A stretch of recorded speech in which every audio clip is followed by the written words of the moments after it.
الله الرحمن الرحيم.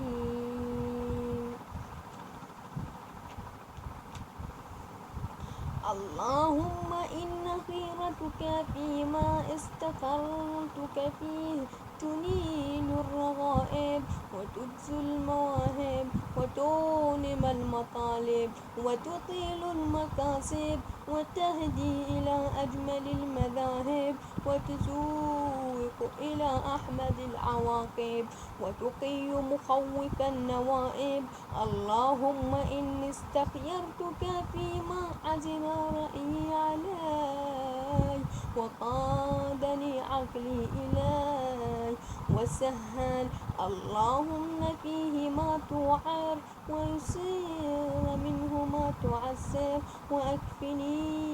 فيه المهم وادفع به عني كل ملم واجعل يا رب عواقبه ونما ومخوفه سلما وبعده قربا أجدبه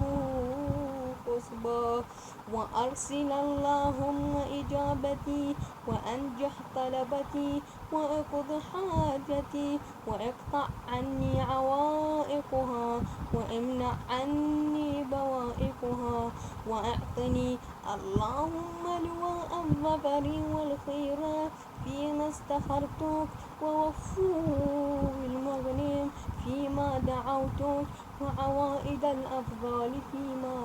رجوتك وأقرنه اللهم بالنجاح وخصه بالصلاح وأرني أسباب الخيرات فيه واضحة وأعلى مغنها لائحة واشدد خناق تعسيرها وأنعش صريع تيسيرها وبين اللهم ملتبسها وأطلق محتبسها ومكن أسها حتى